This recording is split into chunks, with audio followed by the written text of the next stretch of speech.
फिर आती बात कसाय की। देखिए कसाय के भेद बताए गए हैं 25 भेद। कौन कौन से हैं? अनंतानुबंधी, अप्रत्याख्यान, प्रत्याख्यान, संजुलन और नो कसाय। इसको समझने के लिए आप उदाहरण देखिए। मान लीजिए पत्थर पर एक हम लाइन खींचें, इजीली तो खींचेगी नहीं, किसी औजार से एक लाइन खींच दी जाए, एक लाइन वो, एक गीली मिट्टी में लाइन खींची जाए, एक बालू मिट्टी में लाइन खींची जाए और एक पानी में लाइन खींची जाए, कौन सी हमें सदाकर रहेगी या बहुत लंबे समय तक कौन सी रहेगी? पानी में खींची गई लाइन तो आगे आगे खींचती जाएगी, पीछे पीछे मिटती जाएगी। बालू में खींची गई रेखा भी 2 महीने 4 महीने में मिट जाएगी, अंधी आएगी, वैसे ही मिट्टी यहाँ वहाँ होगी और समाप्त हो जाएगी। गीली मिट्टी में खींची गई लाइन भी मौसम बदलने के साथ ही अधिकतम 6 माह वापस बारिश होगी, मिट्टी बराबर हो जाएगी, वो लाइन भी मिट जाएगी। परंतु पत्थर पर खींची गई लकीर सैकड़ों सैकड़ों वर्षों तक भी समाप्त नहीं होती। जैसा भेद इन लाइनों में है वैसा ही भेद इन कसायों में है।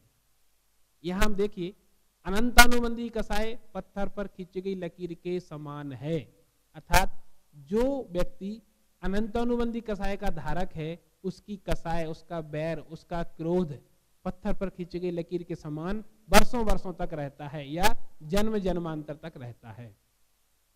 जो व्यक्ति अप्रत्याख्यान कसाय को करता है उसकी कसाय 6 महीने या 1 वर्ष तक ही रह सकती है। क्यों? गीली मिट्टी में जो लाइन हम खींचेंगे वह लाइन मौसम बदलने के साथ ही या चौमासा पूरा होगा या बारिश का मौसम आएगा और मिट्टी गीली होगी और मिट जाएगी। जो प्रत्याख्यान कसाय का धारी है उसकी कसाय कैसी है? बालू में खींची गई पंक्ति के समान। तूफान आएगा, हवा चलेगी, मिट्टी बराबर हो जाएगी, 2 दिन 3 दिन 5 दिन या 10 दिन बराबर हो जाएगी मिट्टी, वैसे ही कसाय उसकी समाप्त हो जाएगी। और संजुलन कसाय, संजुलन कसाय से तात्पर्य है पानी में खींची गई लाइन के समान कसाय की प्रवृत्ति। यानी कोई बात पे मतभेद हुआ पर मन भेद नहीं हुआ तो तुरंत हम कभी कभी जाते हैं और हमें अपनी गलती का एहसास होता है, सॉरी बोल के आ जाते हैं।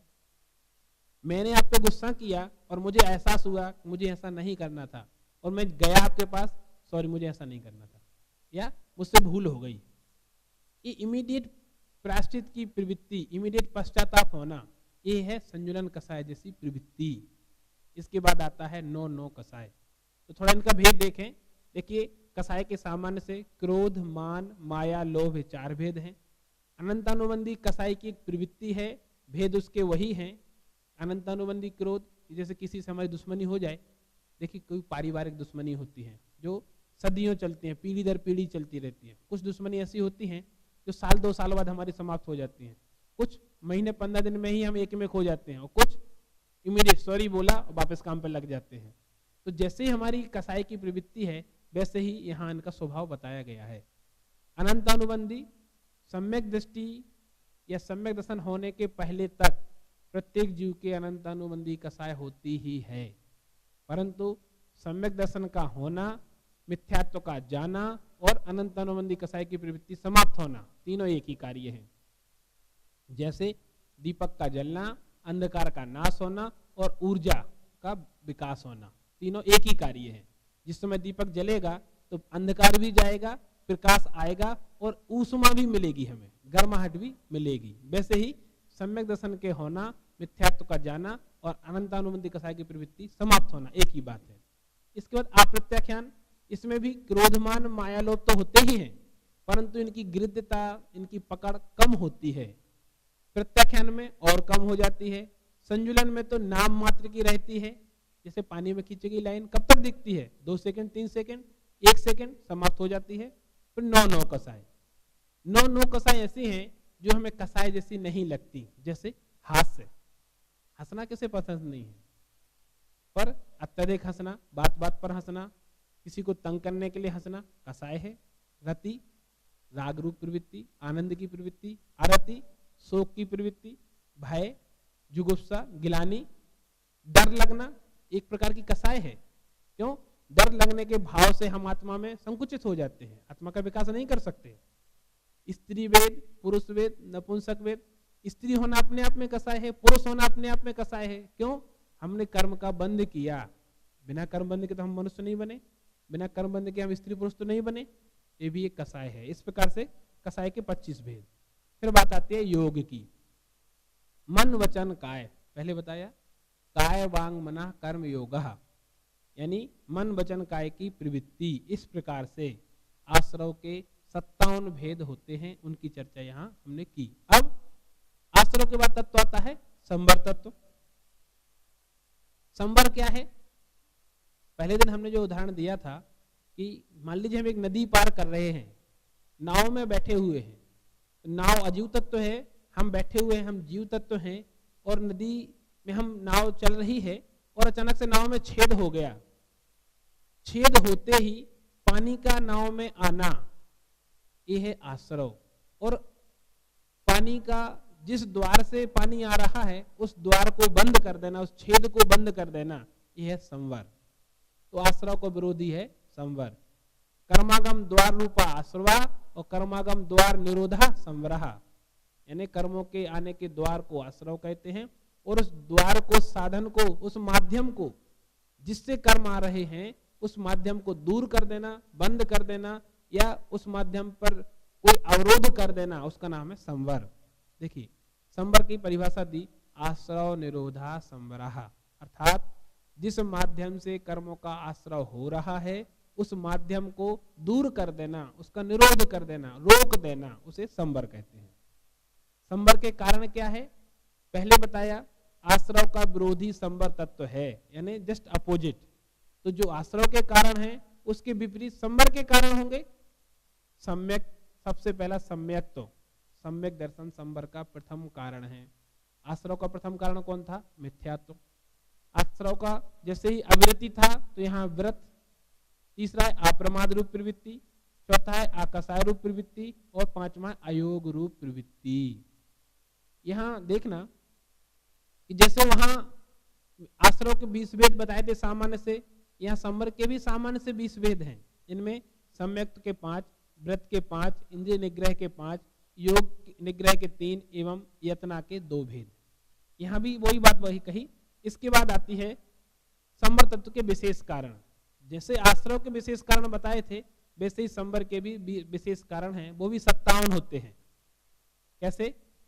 सगुप्ति समिति धर्मानुप्रेक्षा परिसयजह चारित्रयी, यानी सा यानी वह संवर कैसे होता है?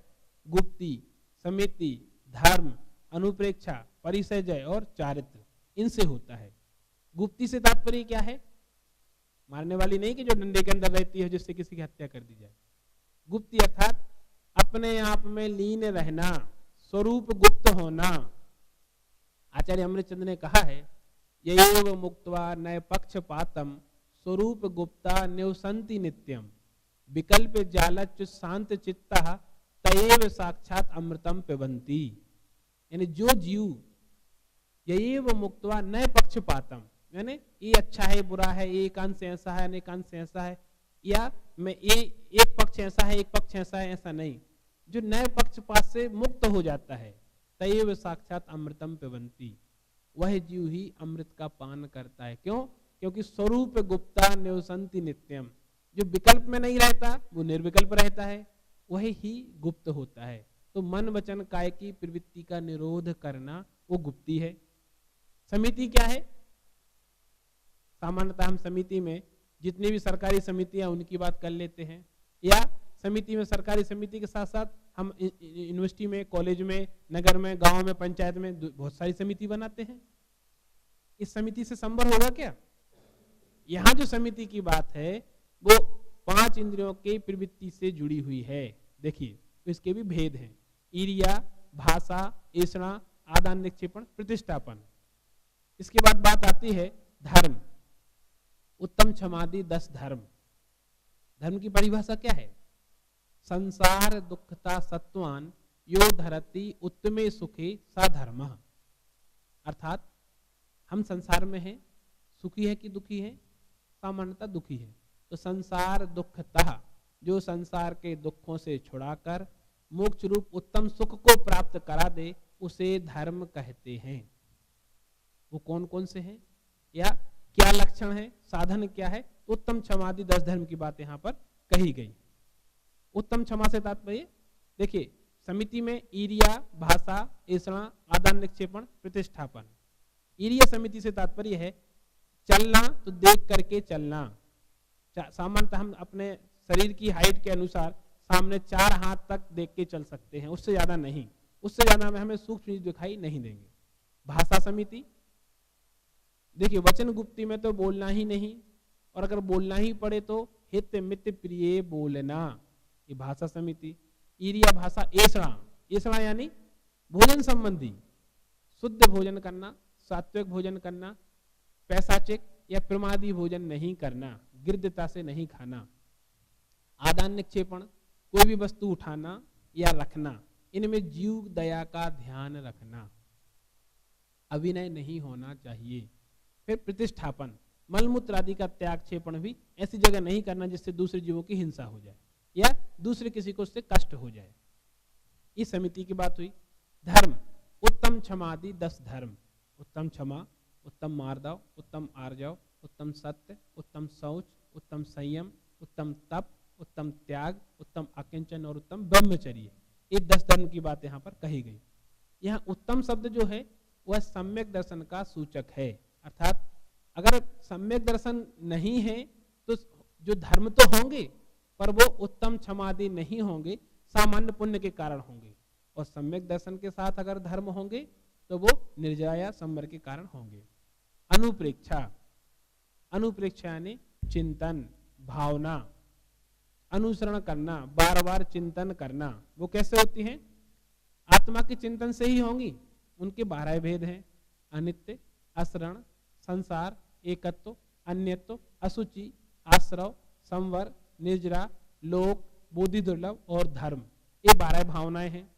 इसके बाद आती है परिसय। जो है परिसय 22 प्रकार के होते हैं, क्षुधा, तृषा आदि, जिसमें भूख को सहन करना, प्यास को सहन करना, सर्दी गर्मी सहन करना, एक ही आसन पर बैठ के ध्यान करना, मच्छर आदि काट रहे हैं तो भी ध्यान नहीं करना, या पसीना आदि आ रहा हो तो विचलित नहीं होना, ऐसे 22 परिसय की बात कही गई। फिर आता है चारित्र। कैसा चारित्र पालन करना? सामायिक, छेदोपस्थापना, यथाख्यात चारित्र आदि 5 भेद यहाँ पर कहे गए हैं। इस प्रकार से संवर के 57 भेद होते हैं। तो आश्रव तत्व, संवर तत्व। अब बात आती है निर्जरा तत्व की, क्योंकि अगर कर्मों की निर्जरा नहीं होगी तो जीव मुक्त नहीं हो सकता। निर्जरा कैसे होती है? तपसा निर्जरा चा, तप से ही निर्जरा होती है, अन्य कोई साधन नहीं है। अगर हम व्रत नियम संयम का पालन नहीं करेंगे तो तपरूप प्रवृत्ति नहीं होगी, और तपरूप प्रवृत्ति नहीं होगी तो कर्मों की निर्जरा नहीं हो सकती। ठीक वैसे ही जैसे नाव में छेद से पानी आ रहा है, और अगर हमने छेद को रोक भी दिया तो अब पानी आना तो बंद हो गया, परंतु जो नाव में पानी आ गया है उसे अगर बाहर ना निकाला जाए तो भी नाव उस पार नहीं जा सकती, डूबने के चांस हैं।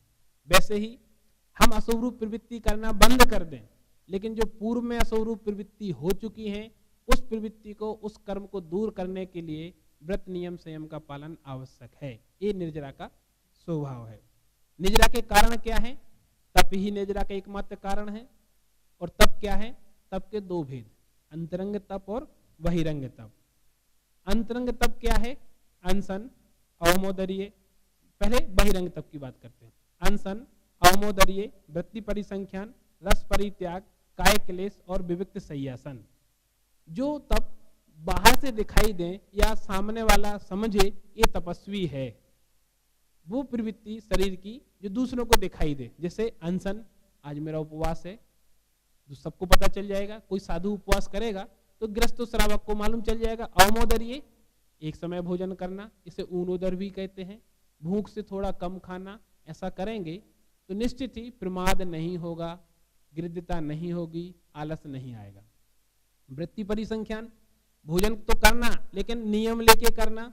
इस रस का त्याग, आज जैसे दूध का त्याग, दही का त्याग, तेल का त्याग, घी का त्याग, कोई नमक का त्याग करता है, तो त्याग के अनुसार भोजन मिले तो लेना, नहीं तो नहीं लेना। रस परित्याग कर देना।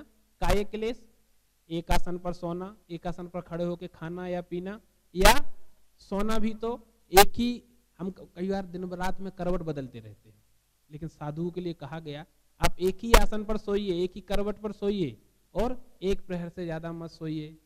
अधिकतम स्वास्थ्य अस्वस्थ है तो 2 प्रहर सोइए, इससे ज्यादा नहीं, यानी 3 घंटा। हम कितना सोते हैं? 10 घंटे 12 घंटे, कोई मालूम नहीं है। विविक्त शय्यासन यानी ध्यान की प्रवृत्ति में एक ही आसन पर बैठ के ध्यान करना। कभी कभी साधु पद्मासन में बैठ जाते हैं और 4-4 घंटे बैठे रहते हैं। हम 4 मिनट बैठ जाएं तो बहुत बड़ी बात होती है। ये बाह्य तप हो गए। अंतरंग तप में प्रायश्चित, विनय, वैयाव्रत, स्वाध्याय, विसर्ग और ध्यान। प्रायश्चित से तात्पर्य अगर कोई भूल हो जाए, सामान्यतः साधु जीवन में भूल का कोई स्थान नहीं है, फिर भी हो जाए तो उस भूल को दोबारा ना करना, ये प्रायश्चित है। ऐसा नहीं कि सॉरी बोल दिया और हम फ्री हो गए, वह भूल दोबारा ना हो, ऐसी प्रवृत्ति प्रायश्चित कहलाती है। फिर बात आती है विनय। हम बात कर चुके विनय की। ज्ञान, दर्शन, चारित्र और उपचार, यही विनय है। वैयाव्रत, जो संघ में दूसरे साधु हैं, उन साधु में अगर किसी का स्वास्थ्य ठीक नहीं है, अनुकूल नहीं है, बिहार करके आए हैं, पैदल आए हैं, प्रतिकूलता है, तो उनकी सेवा करना, टसल करना, हाथ पांव दबा देना, ये विनय कहलाती है। स्वाध्याय, स्व अधि आय, सामान्यतः तो ध्यान को ही स्वाध्याय कहा जाता है, और बाहर से कहें तो ग्रंथ अध्ययन करना, वो तदनुरूप अनुचिंतन करना, तदनुरूप प्रवृत्ति में लाना, वो स्वाध्याय। फिर विसर्ग, त्याग, अपरिग्रह की प्रवृत्ति और ध्यान। इस प्रकार से निर्जरा तत्व में अंतरंग और बहिरंग 2 बातें हुई। प्रायश्चित में भी 10 भेद कहे गए। इसके भेद आपकी किताब में लिखे हुए हैं, आप उसमें से देख सकते हैं। विनय के 4 भेद कहे गए। वैयाव्रत में संघस्थ साधु साध्वी की टसल करना।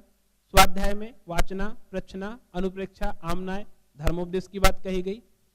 विसर्ग यानी त्याग या दान रूप प्रवृत्ति, तो गृहस्थ के लिए आहार दान, औषधि दान बताया गया। साधु के लिए अभय दान मुख्य रूप से बताया गया, और शास्त्र दान। और ध्यान, उत्तम संगन से एकाग्र चिंता निरोधो ध्यानम अंतर मुहूर्तात्, यानी उत्तम संगनन के साथ एकाग्र होकर के, आत्मस्थ होकर के जो ध्यान किया जाए, ऐसा ध्यान अंतर मुहूर्त भी हो जाए तो मोक्ष प्राप्त हो सकता है। वैसे ध्यान के आर्त ध्यान, रौद्र ध्यान, धर्म ध्यान और शुक्ल ध्यान, ये 4 भेद कहे गए हैं। अब बात आती है बंध तत्व की। देखिए, आश्रय को विरोधी संवर तत्व, बंध तत्व, बंध के बाद आता है मोक्ष तत्व। तो सबसे पहले हम बात करते हैं बंध तत्व की। बंध तत्व में अभी हमने कर्मों के आगमन की बात कही, अभी हमने कर्मों के ठहरने की बात कही, पुण्य पाप की बात की, और ये सब प्रवृत्ति किससे हो रही है? जीव और अजीव तत्व से। जीव तत्व और अजीव तत्व, ये दोनों तत्व जब तक रागरूप प्रवृत्ति नहीं करते तब तक कर्मों का आगमन नहीं होता, और उससे आश्रव नहीं होगा। आश्रव नहीं हो तो बंध की आवश्यकता ही नहीं है। ठीक वैसे ही अगर नाव में छेद ना हो तो पानी का आगमन नहीं होगा, और आगमन नहीं होगा तो पानी नाव में भरेगा नहीं।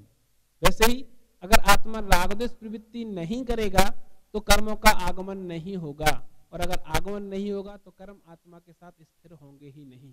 ये बंध तत्व की बात हम यहाँ करते हैं। बंध का स्वरूप सामान्य ही है कि आत्मा में कसाय रूप प्रवृत्ति से जो कर्मों का आगमन होता है और वह कर्म आत्मा के साथ एकमेक होते हैं, तो वह प्रवृत्ति, वह एकमेकता ही कर्म बंध कहलाती है। और इसमें मूल रूप से कसायत्व प्रवृत्ति ही बताई गई है, यानी कसाय से ही बंध होता है। बंध के 4 प्रकार हैं: प्रकृति बंध, प्रदेश बंध, स्थिति बंध और अनुभाग बंध। प्रकृति अर्थात स्वभाव, जिस कर्म का जैसा स्वभाव है उसी रूप बंध होना, वो प्रकृति बंध है। स्थिति यानी वह कर्म कितने समय तक आत्मा के साथ रहेगा, वो स्थिति कहलाती है। कभी कभी कोई कर्म 5 दिन, 2 दिन, 1 मिनट, कभी कभी इस जन्म तक रहते हैं, कभी कभी जन्म जन्मांतर के लिए बंध जाते हैं, तो स्थिति। प्रदेश, जो कर्म बंधा हुआ है वह आत्मा के कितने प्रदेश को नुकसान पहुंचाएगा या आत्मा के कितने प्रदेशों को कवर करेगा। जैसे मान लीजिए हमें पैर में कंकड़ चुभ गया, तो कुछ सेकंड के लिए मालूम चलता है, हम भूल जाते हैं। सुई चुभ जाए तो जहां चुभती है उस उंगली में बहुत देर तक दर्द बना रहता है। टाटिया टटिया खा जाता है तो दिन भर रहता है, बिच्छू खा जाए तो 2 दिन 3 दिन, लेकिन बुखार हो तो पूरे शरीर में असर रहता है। तो प्रदेश, बंधा हुआ कर्म आत्मा के कितने प्रदेशों में फल देगा, वो प्रदेश कहलाता है। और अनुभव यानी फल देने की सामर्थ्य।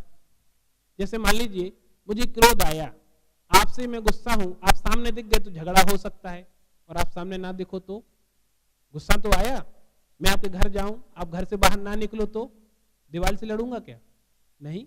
तो क्रोध आया, कर्म का उदय आया, पर निमित्त नहीं मिला और फल दे के चला गया, झगड़ा नहीं हुआ। और आप सामने मिल जाओ, दो बात आप कहो, दो मैं कहूं तो झगड़ा हो सकता है। ऐसे ही ये अनुभाग। तो कर बंध में विकृति, प्रदेश, स्थिति और अनुभाग 4 प्रकार से बंध होता है। बंध के कारण क्या है? वापस वही मिथ्यात्व, अविरति, प्रमाद, कसाय और योग। ये ही आश्रव के कारण है, यही बंध के कारण है। इसके बाद बात आती है मोक्ष तत्व की, क्योंकि बंध का विरोधी कौन है? मोक्ष तत्व। आश्रव का विरोधी संवर तत्व, बंध का विरोधी मोक्ष तत्व। अगर कर्म बंध हो गया, उसका त्याग हो जाए, यानी कर्म बंध समाप्त हो जाए, किससे होगा? निजरा तत्व से। निजरा तत्व की पूर्ण प्रकटता ही मोक्ष है। तो कर्म बंध का विरोधी मोक्ष तत्व। मोक्ष का स्वरूप आचार्य उमा स्वामी ने बताया है, बंध हेत्वा भाव निर्जराभ्याम कृतस्न कर्म विप्रमोक्षो मोक्षः। यानी जो बंध के हेतु हैं, मिथ्यात्व, अविरति, प्रमाद, कसाय और योग, उनका अभाव होना। मिथ्यात्व, अविरति, प्रमाद, कसाय, योग, इनका अभाव, यानी बंध हेत्वा भाव, बंध के हेतुओं का अभाव होना किससे होगा? निर्जराभ्याम, निर्जरा के द्वारा। कृतस्न कर्म विप्रमोक्षो, पूर्वबद्ध कर्मों की निर्जरा हो जाए और आगामी कर्म बंधने को ना हो, यानी बंध के हेतुओं का अभाव हो जाए, तो उस जीव का आगामी कर्म का बंध का अभाव, यानी जो कर्म बंधे हुए हैं उतने ही हैं, और निजरा के माध्यम से, तप के माध्यम से बंधे हुए कर्म को दूर कर देना। तो क्या होगा? आत्मा कर्म रहित हो जाएगा, और कर्म रहित अवस्था का नाम ही मोक्ष है। ठीक वैसे ही जैसे जिस छेद से पानी आ रहा है नाव में, छेद को बंद कर दिया तो आश्रय रुक गया, संवर हो गया।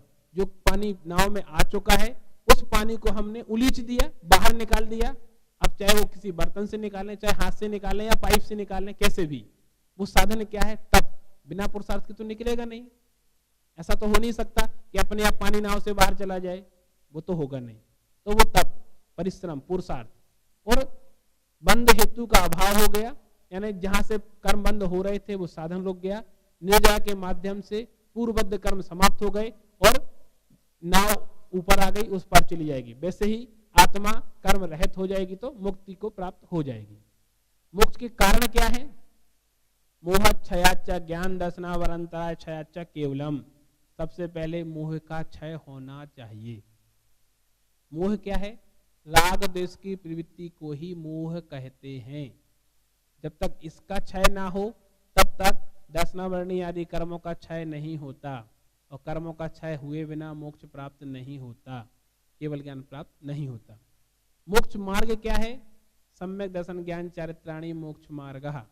सम्यक दर्शन, सम्यक ज्ञान और सम्यक चारित्र की एक रूपता ही मोक्ष है, यही मोक्ष का मार्ग है। इस प्रकार से बंध के विरोध में, बंध के अभाव में मोक्ष प्रकट होता है। यानी कर्म से रहित अवस्था का नाम मोक्ष है, और कर्म की रहित अवस्था जब होगी तो मोक्ष स्वतः ही प्रकट हो जाएगा। तो अभी हमने 7 तत्वों की बात की, जीव, अजीव, पुण्य, पाप, आश्रव, बंध, संवर, निजरा और मोक्ष। इन 9 तत्वों में हमने स्वरूप को जाना, भेद प्रभेद की दृष्टि से संख्या को जाना, विषय क्या है उनका, यानी कारण क्या है, और फल, उनका क्या फल होता है। जीव अजीव अपने स्वभाव में ना रहें तो जीव तत्व संबंधी भूल सामने आती है, हम शरीर को जीव मान के बैठ जाते हैं। अगर जीव अजीव में जो शुभ अशुभ रूप प्रवृत्ति हो रही है, उनमें हम शुभ अशुभ का निर्णय ना कर पाए तो आश्रय रूप प्रवृत्ति हो जाती है। कर्मों के आश्रय को ना समझ पाए तो संवर नहीं होता, आश्रय बना रहेगा। संवर के अभाव में निजरा नहीं होगी, निजरा के अभाव में मोक्ष कभी नहीं होगा। अब बात आती है, पहले संवर्ग में एक बिंदु है आपका कि तत्व का स्वरूप तो समझ लिया, तत्व के प्रकार भी समझ लिए, लेकिन तत्व चिंतन का लक्ष्य क्या है? हमें 9 तत्वों का स्वरूप समझना क्यों चाहिए? और फिर अस्तिकाय, क्यों समझना चाहिए 9 तत्वों का स्वरूप? सिंपल सी बात है, हम अपने आप को जानना चाहते हैं कि नहीं चाहते? मैं जीव हूं, यह निर्णय करना अनिवार्य है। क्यों? अगर हमें अपने स्वरूप को जानना है तो, हमें अपने दुख को दूर करना है तो। और कब जान सकते हैं? तभी जान पाएंगे जब हम अज्ञान से मुक्त हो जाएंगे।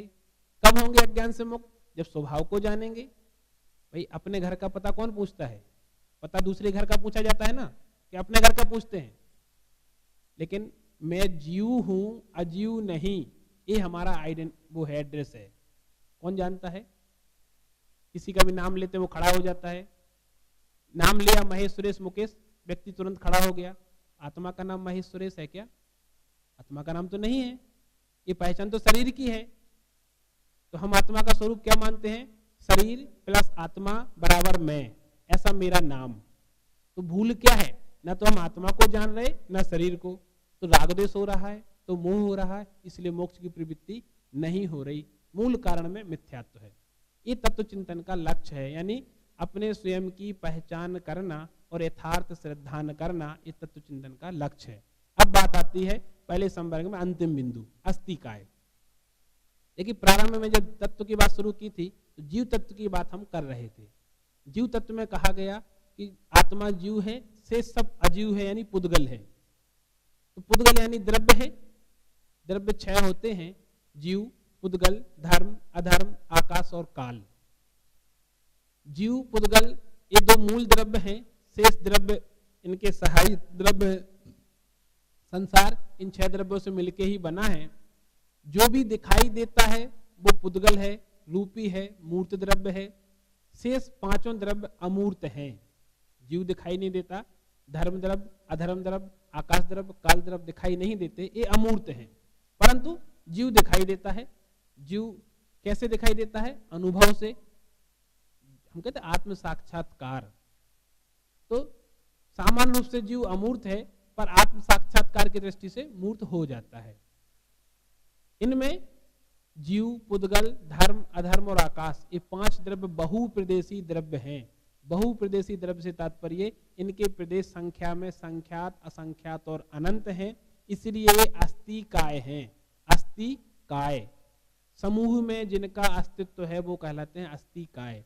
समूह कैसे? द्रव्य का समूह क्या है? प्रदेश। तो जिनकी संख्या एक से अधिक हो, यानी दो या दो से अधिक में अनंत, संख्यात, असंख्यात, अनंत, इतने प्रदेश जिनके हो वो कहलाते हैं अस्तिकाय।